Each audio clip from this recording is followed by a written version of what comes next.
If you go to Wikipedia and enter sleep deprivation, it's kind of mind-boggling which sorts of diseases are strongly connected with lack of sleep. These are, for example, depression, an increased risk of obesity, and apart from that, you also act and look like a zombie. And although these issues are widely stated, I don't really have the feeling that getting enough sleep is the talk of the town. So based on this, I would like to share my sleep hygiene and the routines that I've built up so that they hopefully can also have a positive impact on your sleeping habits if you apply them.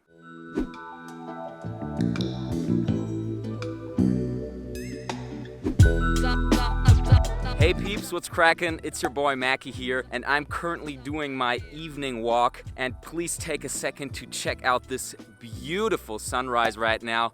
The whole landscape is kind of tinted in a golden color. It's so beautiful. And I thought it's actually pretty good timing to talk about good sleep hygiene and good sleeping habits because I'm about to start my sleeping routine after I'm done with this walk, and I thought it would be a good time to talk about it. So just to get this straight, I'm not a therapist or anything. I'm just building my knowledge on personal experiences, so please keep that in mind.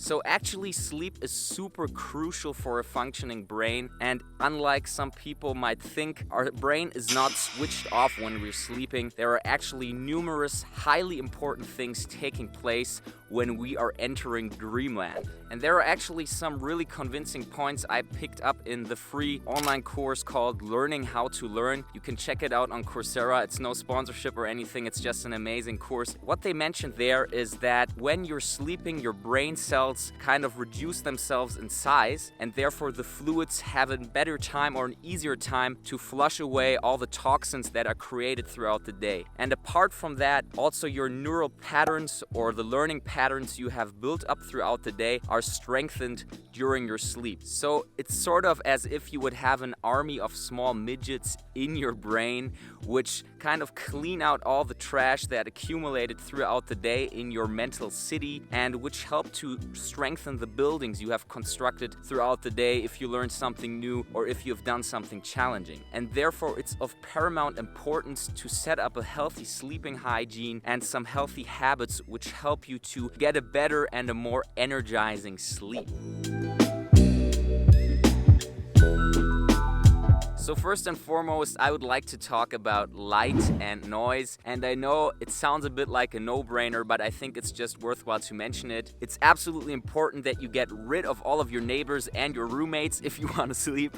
No, just kidding. But I think it's super important that you turn off any notifications, and if you have the chance, just put the smartphone out of your room so you are distraction-free during your sleep. And also, it's quite advisable to make sure that your sleeping room is completely dark, because your melatonin levels are increased if there is more blue light in the room or daylight, and this can also have some disadvantages on your sleeping quality. The second aspect you should pay attention to is the room temperature, which should ideally be around 65 degrees Fahrenheit or 18 degrees Celsius. This has the underlying reason that your body temperature drops during your sleep a couple degrees, and if your room is warmer than 65 degrees Fahrenheit or 18 degrees Celsius, your body might have more trouble cooling down during that sleeping phase. But just a word of warning here, of course, you shouldn't cool down your room so much that you have a hard time waking up in the morning because it's just so nice and cozy in your bed. But yeah, you get my point. Just make sure that it's not above 65 degrees or around 65 degrees, and you should be good to go. And the third and last environmental fact you should consider is to make sure that your bed is only reserved for sleeping, because otherwise your brain will start to associate other actions that you carry out with your bed. So the next time you want to rewatch a Game of Thrones episode or order some pizza from the delivery guy, make sure to do it somewhere else than in your bed. And before I want to jump into the 5 behavioral things that I try to pay attention to, I would like to ask you guys if you are using any sort of sleeping aid, or if you have used, for example, like a white noise making machine or something like that. Let me know in the comment section. I would be really interested in that. Alright, so as already mentioned, next to the 3 environmental things I try to pay attention to, there are also 5 behavioral tips I would like to share with you that have helped me to consistently have a good sleeping hygiene. And the reason why I talk here about a hygiene or about a set of actions or behavioral tips is because sleep can be more or less seen as a habit. And if you start to implement these actions and establish them as a habit, you will subconsciously communicate to your brain that you're about to enter sleep mode, and this will also help you to have a better and more relaxing sleep in general. Alright, so the first behavioral tip I want to share with you is to find a fixed sleeping time for you. And I know what you're thinking. You have fought so hard for your freedom that you can finally decide when you want to go to bed, and I know this is a valid point, but actually it's super important that you find a fixed sleeping time, because this will help your brain to subconsciously pre-adjust for bedtime, and in turn this will also make your sleep quality better. And I felt the impact of this behavioral tip strongly when I was working in a restaurant back in the days, because I had very unregular working times. At sometimes I had to take care of the breakfast and wake up really early. At sometimes I had to take care of the dinner time and work really late. And this really put my sleeping rhythm out of whack and had some really detrimental effects on my overall sleep quality. So a good tip here is actually to set yourself an alarm for bedtime next to your wake-up alarm. And by doing so, this will support you in building up this rhythm and building up this balance.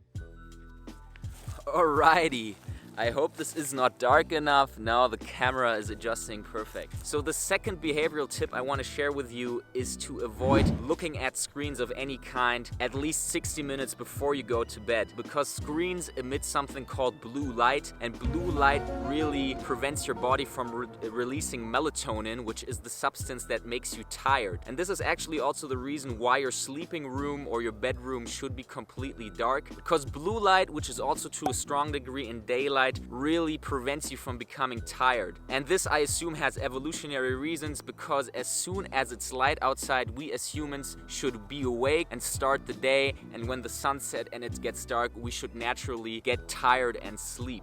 And I felt how powerful this blue light was when I was doing my 5 a.m. challenge, because I was super sleep deprived and tried to go to bed at 9:30 p.m. But due to the fact that my living room and the kitchen was still kind of light outside because the sun didn't set yet, I went into my dark bedroom, and it took me an hour or an hour and a half to fall asleep, even though I was very, very, very tired. And I assumed that this was caused to a large degree due to my melatonin levels, which were not triggered because of the strong amount of blue light that was still in the daylight. And if you're having trouble to avoid your screen 60 minutes before you go to bed, good tips that have worked for me are, for example, meditation, reading a book, or taking a hot shower, because this really calmed me down and helped me to fall asleep much better. Alright, so the third tip I want to share with you is to avoid exercising roughly 2 to 3 hours before you go to bed, because this really gets your entire system going, gets your blood pumping, and it's very hard to relax afterwards. And I know it can get hard sometimes, especially if you see a movie or something where Rocky's running up those stairs and you get super motivated and pumped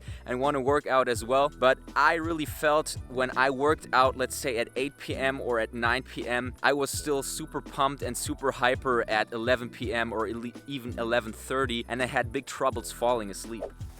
Alright, so my fourth tip is to avoid any sort of heavy food or large amounts of alcohol at least 3 to 4 hours before going to bed. And I personally love eating out late with my friends and enjoying the nighttime with some good dinner, but every time I do that, I have really big troubles falling asleep. And in contrast, when I eat something very light and not as filling, I have a very relaxed sleep most of the time. So my tip here would be really to keep it lean, keep it light, so that you can easily fall asleep. And talking about alcohol, we all know that situation when we have 2 or 3 glasses of red wine, we go to bed and we pass out immediately. But actually, this is not a good quality sleep, because alcohol is a sedative, and as such, just knocks out all of your systems, all of your processes, and brings you to bed, but it's not actually the very high quality and relaxing sleep. For example, have you ever wondered why you are tired after a night out with your friends, although you have slept 10 or 12 hours? It's because the alcohol really disrupts your natural sleeping patterns and wakes you up more often during the night, so that you sleep longer or you sleep the same amount of time, but you're not as rested. So my last tip would be to avoid long long naps after, let's say, 1 p.m. or 2 p.m. because naps in general are actually quite good. As mentioned before, even small or short sleeping periods help you to foster or to manifest these neural patterns, for example, when you learn something new. But for me personally, napping after 2 p.m. or napping after 3 p.m. has really detrimentally impacted my night sleep because I was still so awake that I couldn't fall asleep easily.